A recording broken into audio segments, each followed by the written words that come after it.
കൂട്ടുകാരെ ബോട്ട് പണിക്ക് വന്ന ദിവസമായതുകൊണ്ട് ബോട്ടിൽ മീനില്ല. അതുകൊണ്ട് കടയിൽ പോയി ചിക്കൻ വാങ്ങിയാണ്. മുസ്തഫാക്കയുടെ കടയിൽ നിന്ന് ചിക്കൻ വാങ്ങിച്ച് ഒരു 2-3 വെള്ളത്തിൽ കഴുകി ചോരയും അതിൻ്റെ അഴുക്കും എല്ലാം കളഞ്ഞ് ഇത് നല്ല സെറ്റാക്കി വെച്ചിട്ടുണ്ട്. ഇനി നേരെ തന്നെ അടുക്കളയിലോട്ട് കൊണ്ട് ഇതെത്തിക്കണം. ചോറ് നേരത്തെ തന്നെ തിളപ്പിച്ചൂറ്റി എല്ലാം സെറ്റാക്കി വെച്ചിട്ടുണ്ട്.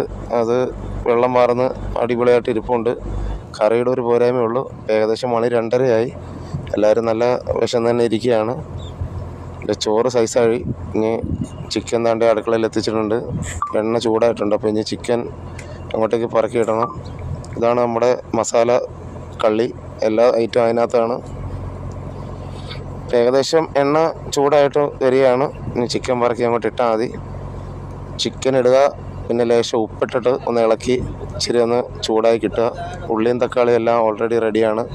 അതുകൊണ്ട് കിച്ചൺ മാസ്റ്റർക്ക് മറ്റ് കാര്യങ്ങളൊന്നും ഹെൽപ്പിന് ആളില്ലായികയില്ല. എല്ലാം അടുത്തടുത്ത് തന്നെ എല്ലാവരും ഇവിടെ ഇരുന്ന് പെട്ടെന്ന് സ്പീഡായിട്ട് തന്നെ പണി ചെയ്തെല്ലാം എടുത്ത് വെച്ച് കൊടുക്കും. ഇപ്പം കറി വയ്ക്കുന്നതൊക്കെ അതൊരു എളുപ്പമാണ്. പുള്ളിക്ക് മുഷിയത്തില്ല. ഇപ്പം ചിക്കൻ ഏകദേശം ഒരു 3/4 ഇട്ടു. ബാക്കിയും കൂടി ഇടുകയാണ്. ഇനി ലേശം ഉപ്പിട്ടൊന്ന് ഇളക്കുക. അതൊന്ന് ചൂടായി വരുമ്പോൾ ബാക്കിയുള്ള പൊടി ഐറ്റംസ്. ഇത് ഫസ്റ്റ് മഞ്ഞൾപ്പൊടി. മഞ്ഞൾ ഇട്ടതിന് ശേഷം നന്നായിട്ട് ഇളക്കി മിക്സാക്കിയിട്ട് പോരായ്മയുള്ള ഉപ്പൂടെ ഒന്ന് ഇട്ട് കൊടുക്കുക. ഏകദേശം ഉപ്പ് നോക്കി ഓക്കെയാണ്. ഇനി അടുത്ത സ്റ്റെപ്പാണ് നമ്മുടെ മുളക് പൊടി, പെപ്പർ മസാല, രണ്ടാമത് മല്ലിപ്പൊടി. മുളകിന് ശേഷം ഇത് മല്ലിപ്പൊടി ഇടുകയാണ്. ഏകദേശം കറിയുടെ ആ ഒരു കളറും കാര്യങ്ങളും എല്ലാം ഫോമായി. പോരായ്മയ്ക്ക് ഇത്തിരി പെപ്പർ മസാല കൂടി ഇട്ടിട്ടുണ്ട്. അരപ്പ് നന്നായിട്ട് കുറുകിയിട്ടുണ്ട്. പക്ഷേ ഇതുവരെയും തക്കാളി ഉള്ളിയൊന്നും ഇട്ടിട്ടില്ല. സ്രാങ്കിനൊന്ന് ഉപ്പ് നോക്കാനായിട്ട് കൊടുത്തത്. ഇഞ്ചിയും വെളുത്തുള്ളിയും ചതച്ചാണ് ഇപ്പോൾ ഇട്ടത്. പോരായ്മയുള്ള ഇച്ചിരി മസാലപ്പൊടി. ഇതേ ഉള്ളിയും തക്കാളി ഇട്ടിട്ടുണ്ട്. ഇപ്പോൾ കറി ഏകദേശം സെറ്റായി. പക്ഷേ സാധാരണ നമ്മൾ മറ്റ് ബോട്ടിലൊക്കെ കറി വയ്ക്കുന്നത് ഇഞ്ചിയും വെളുത്തുള്ളിയും ചതച്ചതിൻ്റെ കൂടെയൊക്കെ തന്നെ എണ്ണ കടുക് പൊട്ടിച്ച് കറിവേപ്പിലേക്ക് ഇട്ട് അങ്ങനെയൊക്കെ ചെയ്യുന്നതാണ്. ഇവൻ വെറൈറ്റി ആയിട്ടാണ് വെക്കുന്നത്.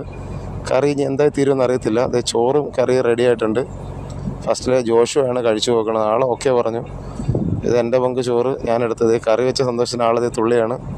എല്ലാവർക്കും നല്ല അഭിപ്രായം. അപ്പോൾ ഫുഡ് നൈസായിട്ടുണ്ട്, കൊള്ളാം. നിങ്ങൾക്ക് ഇഷ്ടപ്പെട്ട ട്രൈ ചെയ്ത് നോക്കാം കേട്ടോ.